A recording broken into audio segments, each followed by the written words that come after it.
All right, welcome back. This is the Something Ventured podcast. I am Ken Lindstrom. I am your host. My guest today is Keller Fitzsimmons. Is that right? That is it. I like that better than Kelly. I think that's nice. Thank you. Well, thanks for doing this. Thanks. So she has founded, and this might not be up to date, but 6 companies in 3 different industries, each of them at the forefront of that industry, so a new technology. Currently, I think, a VR production company. Is that right? Correct. She has written a book called Lost in Startuplandia, Wayfinding for the Weary Entrepreneur. And that's quite a feat, considering you didn't start reading, is this right, till you were about 20 or in your late teens? Yeah. So I started reading in college. And by reading, I mean reading comprehension, which is pretty much what reading is supposed to be. Yeah. I could read out loud. I just didn't understand what I was reading. And if anything, had any depth or nuance to it, it was just impenetrable to my brain. So I became a very good auditory learner. That was how I got through high school. And did that give you, I'm just curious about this, did that give you an advantage because you had to figure out how to do things the other way, but then you learned to read like everyone else as well? Mm-hmm. Yeah. Is that sort of the... I think so. I mean, I haven't thought about it necessarily in those terms. For me, I had to learn how to listen and really hear things. And I developed quite a good auditory memory. And that's helpful because in conversation, that can be really lost today. Right. I think a lot of people feel unheard. This is a core wound or hurt that we all share on some level. And, so I didn't think of it as anything special. Up until pretty recently, I was like, I hear things that other people miss. Yeah. Because you hear this story a lot where somebody was like, well, we'll talk about this later, but they become enormously successful. And then you go through the backstory and then you find out they were dyslexic. Mm-hmm. And you're like, well, shouldn't you be disadvantaged for that? And then it turns out the story is usually, well, they learned a lot of things mm-hmm. because they couldn't read, say, to memorize things or read people or hustle people, whatever it was. All the above. And then they eventually learned to read too. Yeah. And so they've got that like everyone else. Mm-hmm. And by the way, the book this has got to be exciting. It's a bestseller. Thank you. Right? Yeah. So we're doing fantastically. And we came out this couple weeks back in what it is, it's summer reading book. And I've been having a lot of fun getting notes from people that I haven't heard from in a long time that are finding me and going, oh my God, I remember that story. I was there. So it's been a real joy. What was your path then to starting a company? Like when you first said, I need to, because you were on an academic path of some sort, weren't you? I was. I finished up my master's in comparative religion, and my focus was archaeology, and it was pretty clear I was supposed to go on. And dyslexia and learning new languages just sucks. Yeah, learning new languages sucks, period. It just sucks. And so I managed to get through Greek in the yard. I was doing classical Greek, and I thought I was going to have a nervous breakdown. And I was turning back into a 12-year-old. I mean, I was becoming so like acting out in class. I mean, it's mortifying, but it's true. Yeah. And I realized that with my discipline and the particular thing that I was studying, I was like 5 languages shy of what I needed, mostly ancient languages, mostly different alphabets and systems. And so I decided I needed at very least a break. And so I got my master's and went to New York like all good, young people should do. Got a job working for WNET, which is PBS, local PBS at the time, and was loving it. And, long story short, I got called back to Wisconsin to work on a BBS, a bulletin board system. Yeah. And so this is pre-World Wide Web. Everybody is trying to figure out what this thing is. Prodigy and CompuServe and American Online. I mean, these are cool companies. Right. And this is the BBSs were the forefront. Yeah. Like, these were the few people in the world who were like, holy cow. Yeah. This is... something's here. Something's here. Like, what do you do with this? And I was a culture and arts editor of this online BBS and, trying to figure out cool stories to share. And I loved it, but it ended up imploding. It went down with so much heat that, everybody walked into the office one day and the next day we were all on the street. Right. And I spent a month unemployed. And that's a really bad thing for me to be. I made paella from scratch every single day, and I started taking 2-hour-long baths. Like, I don't really know how to not do something. And I've been an entrepreneur since I was a little kid. I was the prototypical kid that was always hustling, and I lived in the Florida Everglades, and I would sell driftwood and coconuts to the tourist at an unreasonable markup. And so I said, okay, I got to do this. There was people hanging out and looking dumbstruck and not knowing what to do. And so we put together a company, the Ashes. My entire business plan, this was Sun Tzu Security in 1996. My entire business plan was to think, what would the CEO do of the BBS? And then I would do the opposite. Huh. And that's, to date, my most successful company.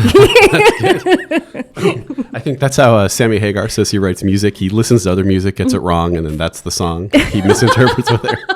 So you've got the... I like that. Yeah, so, it's very close to how I write a business plan. So you became, in contrast to some of the things I perceive about Startuplandia, you became an entrepreneur really because you were an entrepreneur and you saw a technology that excited you. Because today there's a lot of people who...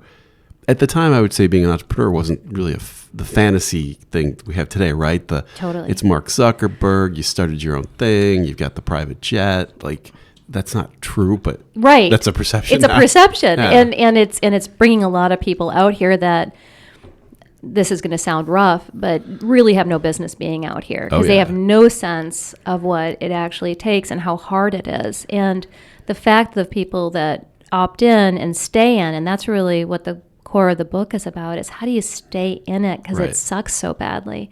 And the answer is, you have to be willing to tolerate discomfort for unreasonably long periods of time. Right. That's the secret. Yeah. And that's also an incredibly hard thing to do. Right.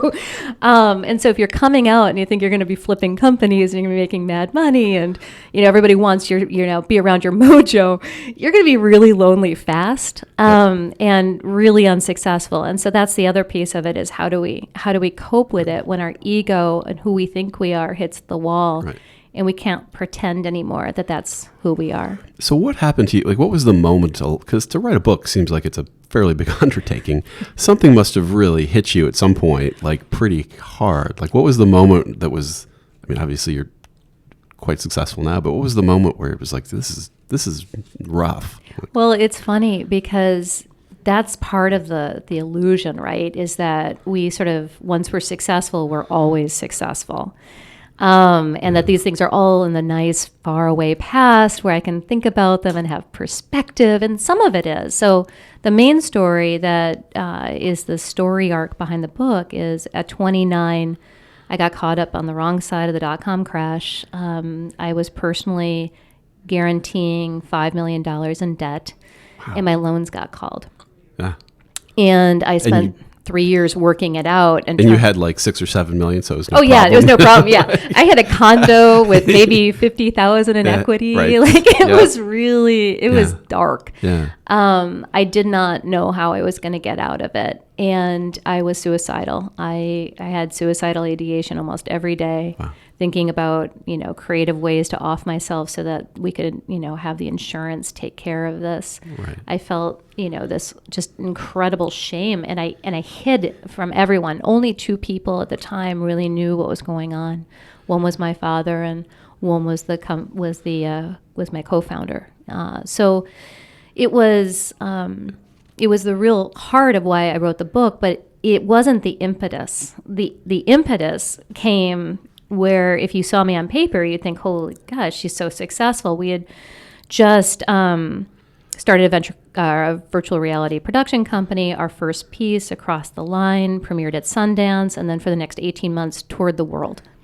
And, so not only were we super early in VR, but we had something that to this day is still being used, and created some real new ground. And 6 months into it, it was July, I was editing an article, and I read the article, and my writing partner is from London, so there's always an extra, U or an S, or there's, so instead of a Z, there's always something to catch. Right. And I read Martin's piece, and I had no changes, and I'm like, that's odd. So I went back and I read it again, and it was a different article, and I read it again, and it was a different article, and it was like my brain was auto-completing what it thought should be there, but it wasn't lining up to the symbols on the page. So you couldn't read? I couldn't read. I had lost my reading comprehension again at the tender age of 45. Wow.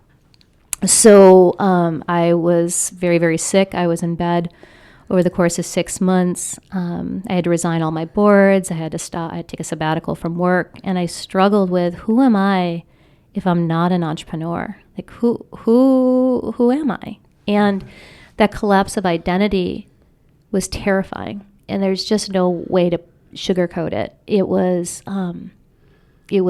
like just the world got ripped out from underneath me. And I laid in bed and tried to figure out what to do. And the thoughts for this book really started coming together. And I dictated it. I spoke it out loud. And then I worked with a publisher that was able to pull that together, and Scribe Media, which I'm super grateful for, to help me make sense of it. I had a great editor, publisher, and but when I got the transcript back and they'd worked it into a book, I ended up, my reading had just started coming back online, and I ended up rewriting it from scratch. But it was a brilliant process because I had gotten a chance to think hard about these things for a long period of time. But I had been so sick when I was in the interview and the transcription, it didn't make sense. Right. So we'd later find out what was happening was we had black mold in our house, toxic mold. Our house was off the charts. It was uninhabitable. I have a genotype that can't tag and remediate it from my own system. So when I got tested, I was 52 times the threshold for some of the neurotoxic stuff. And it was a poisoning. And I'm grateful now everything's back online, but Dark Night of the Soul, oh yes. Yeah. And how does this happen in it's interesting in how common this is. Like, it's not everybody, but like you would think nobody ever went through that experience, and you have a unique experience, but it's not true. Like in Silicon Valley, there's suicidal thoughts, depression, anxiety, of course, actual suicides. Mm-hmm. There's no book about them. Like if you reviewed the literature, if you came back as an archaeologist from a future society from another planet and you read the literature, you'd be like, this is amazing. Like these people start these companies, they go through some cutesy little trial, where they almost don't get their first customer, and then they're worth $1 billion. Totally. And that's such a lie. And that the perpetuation of that lie is so harmful to all the people who come out here because it's survivor bias. It's really insidious. We only see the ones that succeed. We don't see the body count. And for every Mark Zuckerberg, there's a million others. A million. I mean, it's an unconscionable amount of people who have tried something very similar or done something and just didn't get across the line. And at a certain point, everybody's idea is great. Yeah. Everybody's background is great. Everybody's work ethic is great. Like, and they're all lined up but only, 1 in 10, boy, it's actually a lot more than that, or a lot less than that if you really look at it. That's for the venture, backed ones, but there's a whole nother world of startups that are bootstrapping or angel backed.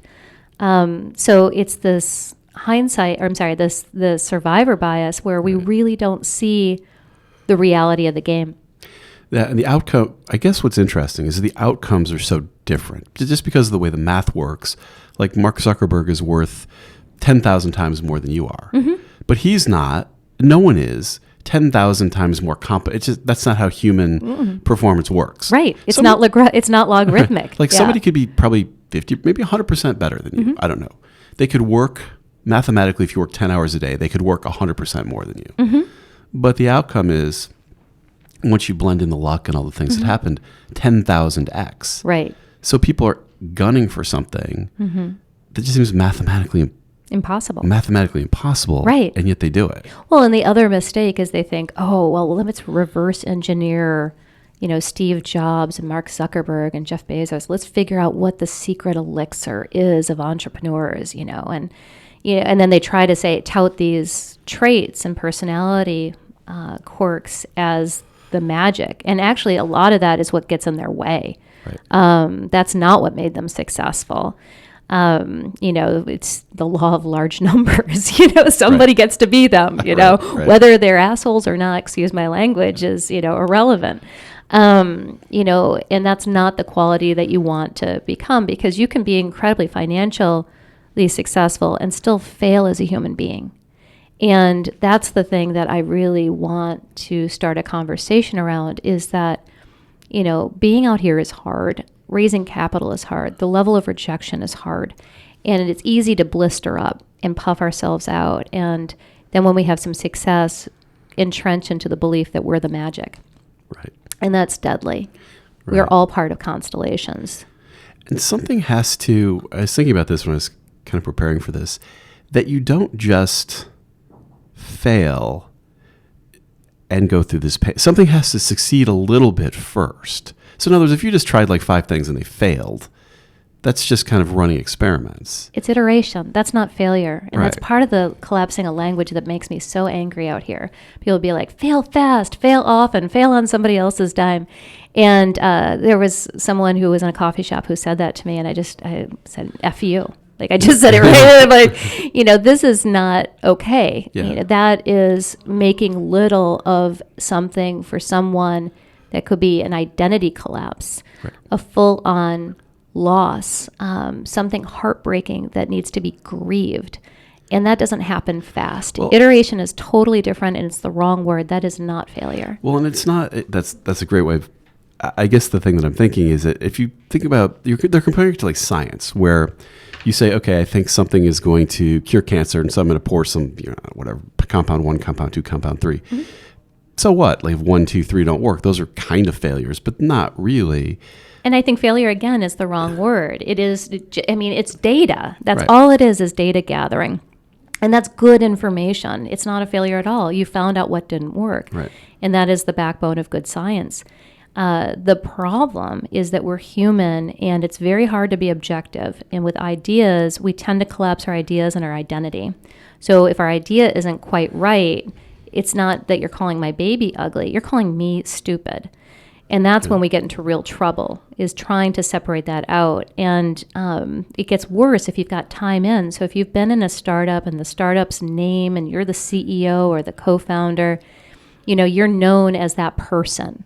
Right. And people know you in that vein. And so when it stops being an entity, who are you now? Right. That's a very different question. And that's where we get into that dark night of the soul and the grieving process, which is just not discussed here, because mental illness is serious in Silicon Valley.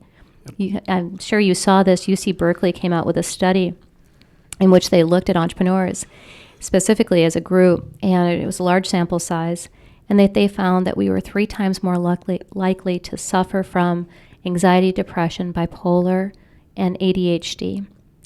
3 times. Now you put that into the volatility of the average startup, and you have a recipe for disaster. Yeah.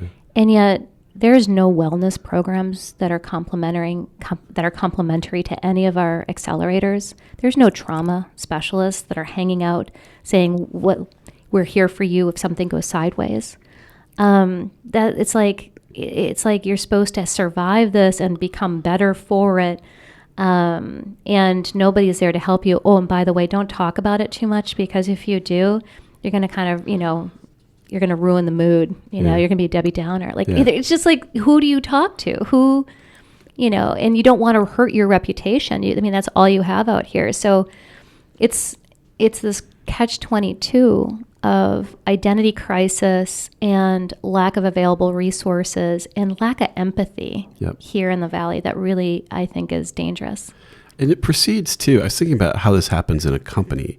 I think it proceeds, and see what you think of this, in kind of an interesting way, which is at some point, the reason the failure can be so painful is at some point something was working. So you went out and you raised a bunch of money. So people said, wow, good idea. guy, girl, here's your money. And then you hired a team of people. And so they joined you. And that becomes people you love and work with, or you're motivated by showing up every day. But now somewhere underneath this whole thing, the idea just doesn't play out, your original idea. And so you start in on this process of kind of deluding yourself. Maybe you're like, well, we need to iterate. We need to do some experiments. That's what Slack did. They pivoted. We're like Slack, and then you go but then if now you're out on this kind of pier where you're like, the idea's gone from underneath me. I'm telling myself a bunch of new stories, but I raised a bunch of money from people who are watching me and depending on me, and I have a bunch of people who are my team. And then you're going to have that one day, like at the BBS, where you walk in and you say, hey, team, it's over. Like, we're done. That's it. Like, that's how it proceeded. But there had to be moments at the beginning when it was fun working with the team, when it was a happy family. Otherwise, the destruction of the family, otherwise the loss of the money doesn't really, that would just be you went to 5 venture capitalists, they all said no, and you left Silicon Valley and you went back to Goldman Sachs. Absolutely. I mean, you're using the right word, family. I mean, we spend with our team more time than we do with our family. And that's also a problem because we lose social connectedness outside, the reality distortion field. And so there's nobody there to call us on, this sounds ridiculous. When I walked in, you asked me where I'm from. I'm from Wisconsin for a reason. I stay in Wisconsin with my engineers, and I fly out here for funding. The reason is I come out here and I feel really good about myself. I mean, we're making revenue. We're doing great. We're like, we're at Sundance or wherever. Mm-hmm. And then I go home and I have board members. So, where's the revenue? Right. Like the grounding is immediate. And for a personality like me, I need that level of grounding. I need that level of, there's hard realities to what it means to be a business and stay in business. And those can sometimes get lost out here. And entrepreneurs can very quickly get lost into the ego of it, of being a founder and the identity of it. And again, a really dangerous place to be, because when the day comes and you have to close the doors and you fire your family. Yeah. And these were all your friends. You spent all your time with these people. And that's actually not even, that's a bad sign. Right. I'm not saying this is what you should do, but it is a reality. But the other piece is your identity, how you hold yourself, is also in shatters, because you have now proved to yourself that you weren't who you thought you were. Right. You're something else. And most of us have a story, a hidden conclusion about ourselves that we wrote as children that we're terrified of the world seeing. And for me with dyslexia, I mean, I was convinced I was stupid. I was convinced that it was only a matter of time until everybody saw what a fraud I was. And I was convinced I was crazy. I looked at my mother and she was alcoholic and, she acted out, and I thought, oh my God, that's going to be me. So I'll go show the world that I'm sane, and what's more sane than being a CEO and all buttoned up and having my stuff together. Mm-hmm. And I was also terrified of being a failure. If I failed, I would have never left the Florida Everglades. And I had to find my way out at the age of 9, 10, and leave my mother behind. And that, that meant a lot of who I am as a person came out of those really early decisions. But the deep fear of being revealed as not good enough sits with all of us. We have different adjectives that we use. Might be lazy or, ugly or fat. I mean, all of us have different things that somebody will finally see who we really are and run for the hills. And when we fail, particularly, here in the Valley, if we're venture backed, our failure story is all over the news. It's like Schadenfreude. Everybody wants to sort of see us fail. Mm-hmm. And so here we are, not only, firing our family, but going home with our ego in shreds. And the fact that anyone survives that, I think, is amazing, because there isn't the support system. It's not like you just turn to your best friend, because your best friend you just fired. Right. Have people come to you as you've, maybe even before the book, as you've shared your story with people, have they come to you and said, oh my God, I can't believe it. Like, yeah, I was thinking about this or thinking about that, like having a rough time? Oh, yeah. So I started workshopping the content for the book a couple of years ago. And I was invited to be a counselor at Camp Maverick, which is an amazing place. It's a camp for entrepreneurs. So you have to actually be an entrepreneur to go there. You can't be selling entrepreneurs. And so it's like one of the few places I've ever been where I could really let my hair down and tell my story. Because most of us will do this, in the pub after several rounds of drinks. Here comes the real warrior stories. I don't get to do that because I don't drink anymore. So I'm like even more isolated. Right. But at camp, I was there. And so as a counselor, I did a presentation on the early work from Lost in Startuplandia about, failure and facing failure and, how we feel revealed and how dangerous that is and how I've been suicidal during that time. And over the course of 3 days, I had 16 individual people, and this is only 150 people, come up and tell me that they were currently dealing with suicidal ideation. On Saturday night, one of the gals grabbed me. She was in tears. Her previous business partner, co-founder, had just committed suicide, and her current partner was dealing with suicidal ideation, and we stayed up with him. And that was my camp experience that year. And I think I was on the fence about actually publishing. It's a hard thing to do, to put yourself out there and show your ugly side. Right. Last one of us, myself included, I want to look good. I don't want to be walking around and be known as the queen of failure. But at the same time, I felt somebody had to make a stand. Somebody had to be willing, that was considered successful enough in the proverbial story, to step forward and say, you know what? This is BS. This isn't who we are. And this is really hard, and I don't want anyone to feel as alone and as broken as I did when I was in those dark days. Yeah. Nobody, I'm trying to think of when I've heard people tell these stories, and it occurs to me that people do tell these stories, but it's only if and when the third act ends with a big success. So people go, I just sold my company for hundreds of millions of dollars. But boy, it was tough early on. Mm-hmm. You hear that story, but you never hear it without that. If the second part, the third part doesn't happen, right. Nobody goes, I just started this thing and it didn't. It was terrible, Well, and it's also still a highly structured story, right? So if Act 3 is big enough and you are indeed the unicorn, then you get the right to tell Act 1. The garage story, we're all in the garage and we're prototyping and we're making, our prototype out of, duct tape, chewing gum, and a broken speak and spell.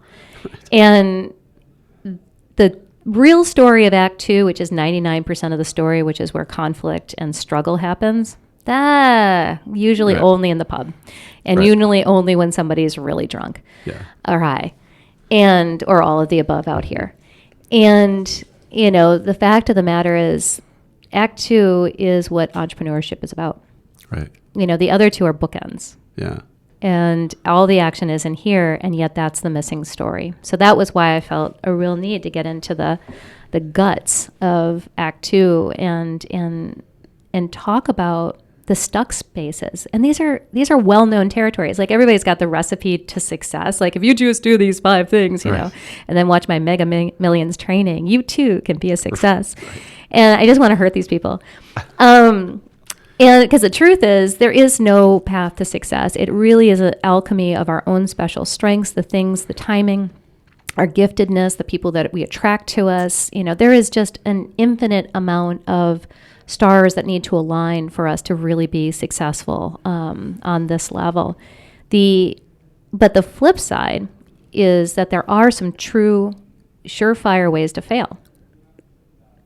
Get addicted to something. That's a great way to take yourself out. This is a big one. Silicon Valley, there's a lot of this. Oh, right? My God, absolutely. Because everybody's padding the pain with something, self included. Like, this is not easy stuff. When my business failed, I was, and I was going through it. By the time I was 31, my kidneys started to fail from drinking.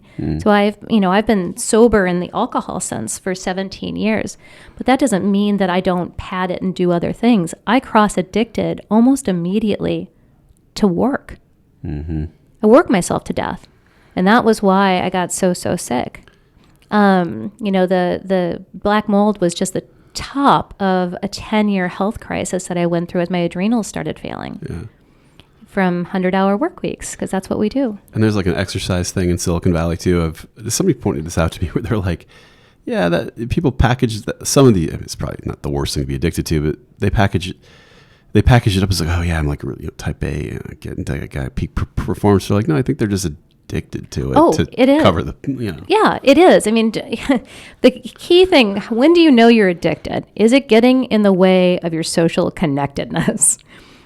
So you only have maybe 2 hours off, that you're not working or you're not maybe on your phone. Are you running a marathon and training for it? Mm-hmm. Is that harming your relationship with your spouse? Have you seen your children? I mean, so it's a really pretty straightforward test to see whether or not this is transformed. And also, are you running through injuries? Are you working through no pain, no gain? Yeah, and it's your rotator cuff or whatever has just gone out and you're getting surgery. There are key things that we ignore. I was in the ER 54 times in 1 year and didn't realize that I was really sick. Wow.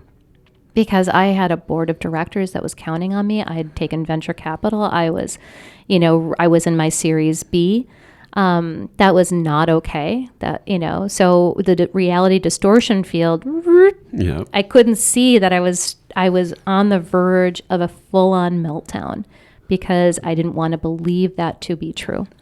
Do you think it's different for women than men? Like, do they have since they're maybe more keyed into not showing any weakness, or maybe everyone's got the same problems? Like, what do you... No, I would actually, depends. I mean, maybe it's changing for the younger women. But for me, I knew I didn't fit on the leadership checklist. You just look at the leadership checklist. Am I 6 feet tall? No, I feel like I am, but I am not. I'm not male. I don't have an MBA. There's a whole bunch of stuff that was missing from my resume. And so you learn not to cry. You learn how to present yourself. You get fierce. And there's a whole bunch of adaptations and behaviors, and we all do it differently. One of my core adaptations was that I always had my Remington steel. I always had a partner, mostly male, although there was, thankfully I got better later on with a female partner and a couple. But that were the hard asses, let me be the nice guy. I was the good cop. They could be the bad cop, and you figure out these strategies, right? But I did shut myself down emotionally. I felt like that was required. And some of the feedback that I would get was just so hard for me to handle. If I really took it to heart, I was worried that I'd honestly fall apart. Yeah. So, we blister up, but I don't think it's exclusive to women. I think almost no one lives up to the leadership checklist. And the guys that are lucky, quote unquote, enough to be on the leadership checklist, I think in some sense, it's almost worse because then they feel like the fraud. Like, I'm supposed to be so great, but I feel like this, jello inside. And so I think the feeling is universal. It's just how in touch are we with it? How much are we willing to feel these feelings, which, and the answer out here is almost none at all. We'll just party it away. We'll sex it away. We'll do whatever we can not to feel the discomfort that we're in. And yet, if we can feel the discomfort, we actually are in a much better place to make decisions. We have much better access to our intuition. Right. And yet that's the thing that we're quickest to throw away. And so what, as you look forward, as you've gone through this experience of writing this book, I don't want to wrap the book up in a lesson because you should go buy the book and read the book and feel it. But what should people be doing? Should they not be becoming entrepreneurs? That's probably an answer for a lot of people. Not be becoming entrepreneurs or having a more healthy, what do you do? Well, one of the most important things I think could happen is that accelerators start creating companion programs around founder wellness so that before they even get out into the jungle, they have some survival training. Mm-hmm. For those of us who are already on path, the number one thing I talk about is social connectedness, making sure that somebody has got your lifeline, mm-hmm. and recently wrote an article based on the book around having truth tellers, creating a conscious agreement with people, at least 2 people outside the startup that have no attachment to its outcome, that are willing to give it to you straight and help you triangulate your blind spots, because we all have these cognitive biases, and confirmation bias is deadly. We see what we want to see. So we need people who are willing to show us and tell us in a safe way, what we're not willing to see.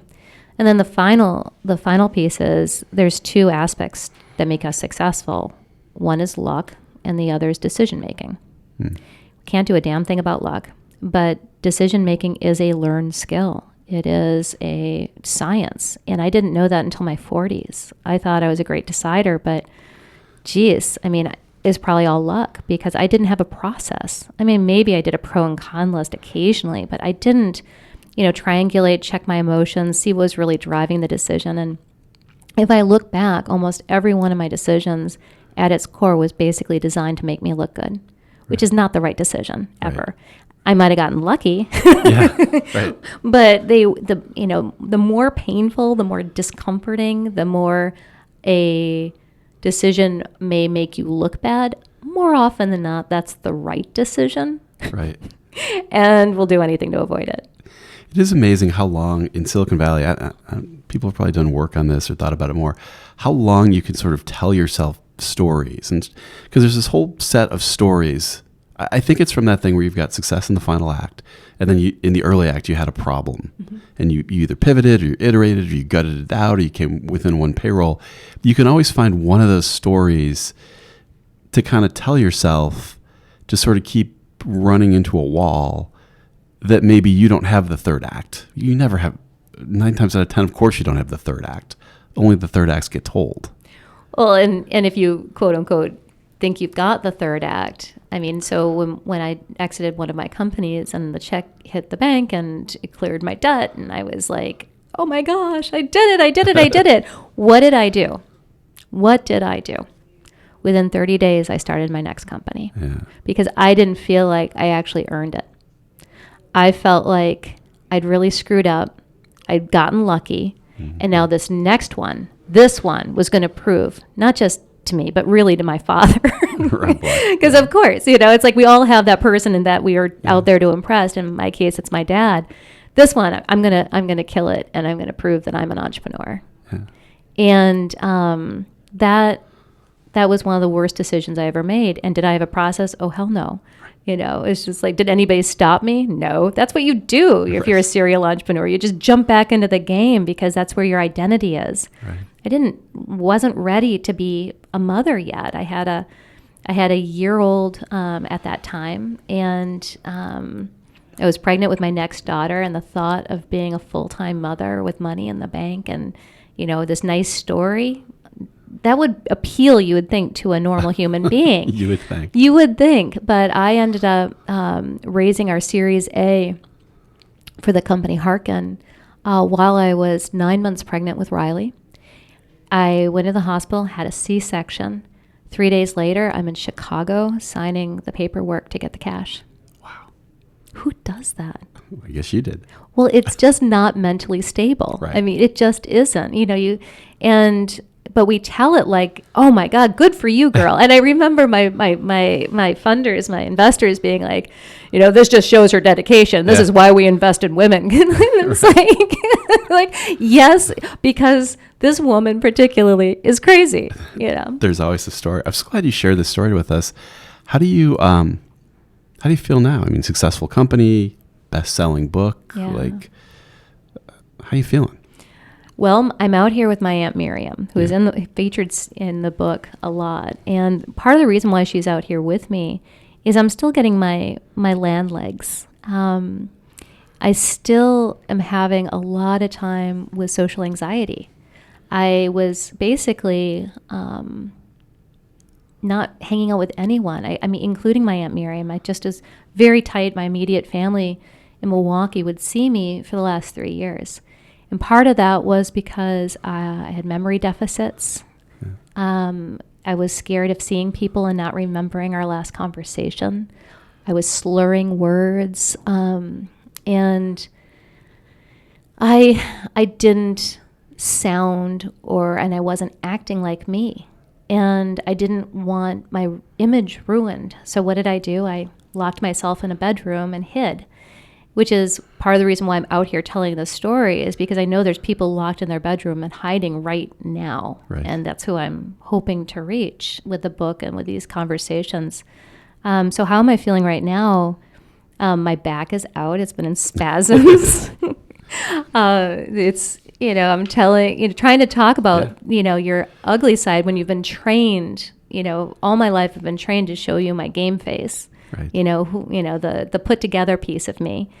To talk about the stuff that's not working brings up a lot of fear. So that's the real answer to your question. Good.